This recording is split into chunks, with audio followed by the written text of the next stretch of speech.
اسلامی نظریاتی کونسل نے انجینئر محمد علی مرزا کو گستاخی کا ملزم قرار دے دیا ہے۔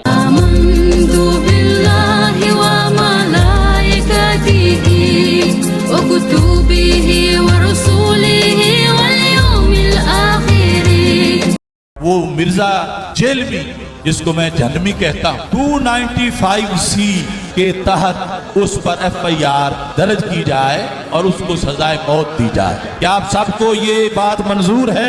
اگر 100 بار بھی اس پر 295C کی FIR کاٹ کر اسے سزا دی جائے پھر بھی تھوڑی ہے۔ گستاخ نبی کی ایک سزا، سرتن سے جدا، سرتن سے جدا، گستاخ نبی کی ایک سزا، سرتن سے جدا، سرتن سے جدا، گستاخ نبی کی ایک سزا، سرتن سے جدا، سرتن سے جدا۔ اور میں نے آج اس کے خلاف فتویٰ صادر کیا ہے۔ اس نے رسول اکرم صلی اللہ علیہ وسلم کے بارے میں ایک ایسا لفظ بولا، وہ زبان پہ لانے سے رونگٹے کھڑے ہو جاتے ہیں۔ وہ لفظ 100% توہین رسالت پر مشتمل ہے، اور وہ لفظ جو اپنی زبان سے سرکار کے بارے میں بولے کافر بھی ہو جاتا ہے، مرتد بھی ہو جاتا ہے، اور پھر اپنی ایک مسئلے کی دلیل کے طور پر اپنے طرف سے پیش کر رہا تھا۔ جبکہ کرسچن جو ان کا جواب آیا کہ ہمارا تو کوئی ایسا مذہب نہیں کہ ہم یہ لفظ اللہ کے رسول حضرت محمد مصطفیٰ صلی اللہ علیہ وسلم کے لیے بولے۔ اور پھر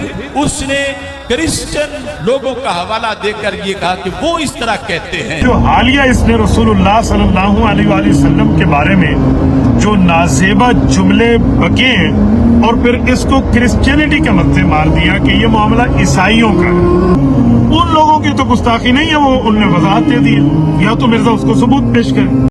ثبوت حاضر ہے۔ ایک سورس ہے ویکیپیڈیا کا، Muhammad and the Bible Wikipedia, Muhammad and the Bible Wikipedia, اور دوسرا سورس ہے نیچے اس کے کیمبرج یونیورسٹی والا۔ اچھا، اب جو کیمبرج یونیورسٹی والا ہے اس کو ہم کلک کرتے ہیں تو کیمبرج یونیورسٹی پریس، اس پہ ایک آ جاتا ہے جو ہمارے سامنے چیز آ جاتی ہے، وہ یہ چیز سامنے آتی ہے۔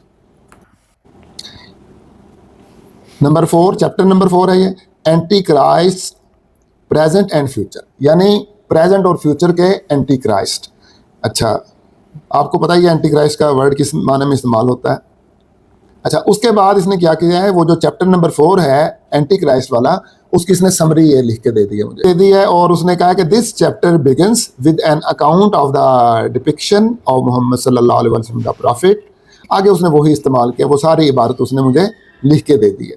اچھا، میں اس طرح کرتا ہوں کہ میں یہ ساری عبارت کو کاپی کرتا ہوں، میں لے جاتا ہوں چیٹ جی پی ٹی پہ، تو میں چیٹ جی پی ٹی پہ جا کے یہ عبارت کاپی پیسٹ کرتا ہوں، یہ جو سمری ہے اس باب کی، اور یہ میں کہتا ہوں یہ اقتباس، یہ سمری کس کتاب کی ہے یہ مجھے ذرا بتاؤ۔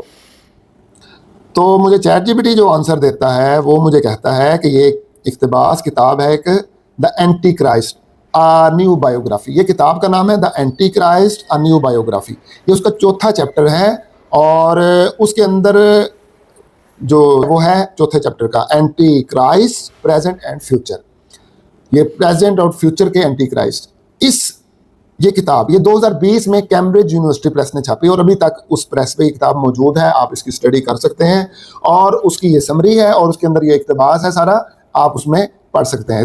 اب اقتباس کیا ہے، یہ سارا اقتباس لکھا ہوا ہے، یہ آپ کو اسکرین پہ بھی ملے گا، اقتباس اس طرح لکھا ہوا، یہ لکھا ہوا ہے اس باب میں صلیبی جنگوں کے دوران، آگے وہی ورڈ استعمال کیا ہے۔ میں اب خود بھی ڈر رہا ہوں کیونکہ ادھر الفاظ استعمال کرنے پہ فتوے لگتے ہیں، اور نقل کفر کفر نہ باشد۔ اب میں صلیبی جنگوں کے دوران پیغمبر محمد صلی اللہ تعالیٰ علیہ وسلم کو dash dash dash dash dash کے طور پر پیش کرنے کا ذکر کیا گیا ہے، جو مسلم اسپین میں شروع ہوا۔ یعنی وہ یہ کہہ رہے ہیں کہ جب صلیبی جنگیں شروع ہوئیں تو وہاں پہ جو کرسچین اسکالر تھے انہوں نے نبی کریم صلی اللہ تعالیٰ علیہ وسلم کو اس طریقے سے پیش کیا، ٹھیک ہے۔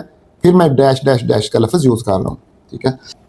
تو مطلب کیا ہوا، مطلب کہنے کا یہ ہوا کہ کتاب تو موجود ہے جس میں ہے۔ اب سارے ثبوت دیکھنے کے بعد انجینئر کی بے گناہی کے فتوے۔ پہلا فتویٰ جامعہ بنوریہ عالمیہ کراچی۔